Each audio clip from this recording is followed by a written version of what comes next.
नमस्कार दोस्तों, सरकार की नजरों के नीचे बहुत बड़ा फ्रॉड हो चुका है। भारतीयों का अरबों रुपया पिछले 9 दिन में डूब गया है। इस पूरे मसले पर भारत की संसद ठप है। विपक्ष जांच की मांग कर रहा है, लेकिन मोदी सरकार कहती है कि हमारा अडानी से कोई लेना देना नहीं है। दोस्तों आप बताइए, क्या ऐसा हो सकता है क्या कि जो बिजनेसमैन ज्यादातर सरकारी कंपनियों को चला रहा हो, उसके बारे में सरकार ये कहे कि हमारा अडानी से कोई लेना देना नहीं है। अगर लेना देना नहीं है तो अडानी सरकारी कंपनियां कैसे खरीदते चले गए? नेपाल की सरकार से अडानी ने भारत की कंपनियों का सौदा तो किया नहीं होगा। बांग्लादेश की सरकारी बैंकों से अडानी ने लोन तो लिया नहीं होगा। दोस्तों, भारत में सत्ता और कॉर्पोरेट ने ऐसी साठगांठ की है कि देश समझ ही नहीं पाया है कि कब अडानी ही देश बन गए। अडानी के शेयर्स गिरे, अडानी का नुकसान हुआ तो अडानी ने कहा कि देश पर हमला है, लेकिन देश की सरकार कहती है कि हु इज अडानी, हम नहीं जानते। दोस्तों, क्या यह संभव है कि सरकार और अडानी की साठगांठ के बिना अडानी सरकारी पोर्ट ले पाते? क्या सरकार और अडानी की साठगांठ, ये सौदेबाजी या डील या जो भी आप कह लीजिए, उसके बिना अडानी सरकारी एयरपोर्ट्स ले पाते? क्या अडानी सरकारी माइनिंग्स ले पाते?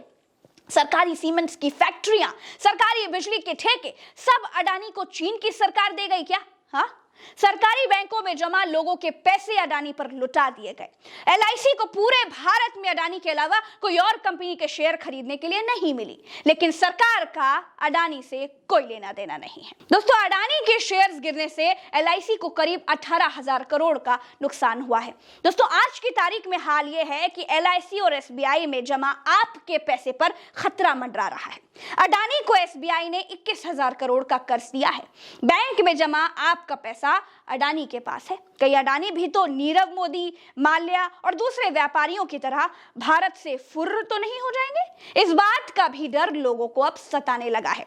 इसीलिए भारत देश की संसद में अडानी का पासपोर्ट जब्त करने की मांग उठ गई है। दोस्तों, अडानी को आज की तारीख में 141 अरब डॉलर का नुकसान हो चुका है।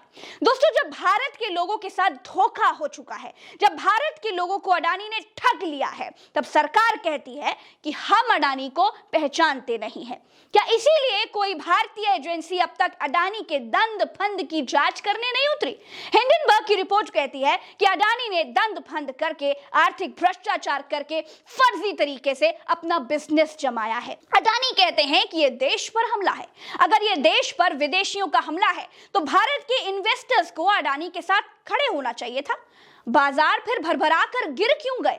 लोग अपना पैसा निकालकर भागने क्यों लगे? वो बेवकूफ तो होंगे नहीं, या अडानी ही अकेले धंधे का धा पड़े हैं, बाकी सारे व्यापारी तो बबुआ हैं। अडानी ने देश की कमजोर नस को बहुत अच्छी तरीके से पकड़ा था।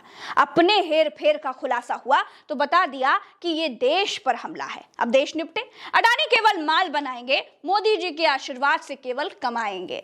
दोस्तों, आपको ये जानकर हैरानी होगी कि इतिहास में ये पहली बार है कि किसी कंपनी को घाटे से उबारने के लिए एफपीओ लाना पड़ा हो, और एफपीओ में पैसा आने के बाद भी, अबू धाबी के व्यापारियों के द्वारा पैसा लगाने के बाद भी एफपीओ तक रद्द करना पड़ा हो।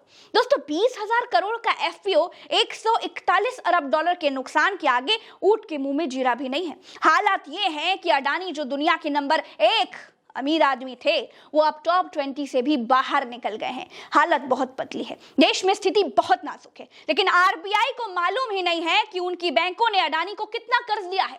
आरबीआई ने अब अपनी बैंकों से कहा है कि भैया हमको बताओ कि किसने अडानी को कितना कर्ज दिया है। भारत की सारी बैंकों की हालत बहुत पतली है, सबके शेयर्स बहुत तेजी से नीचे आ गए हैं। दोस्तों, आज के लिए इस वीडियो में इतना ही। चलते हैं। राम राम, दुआ सलाम, जय हिंद।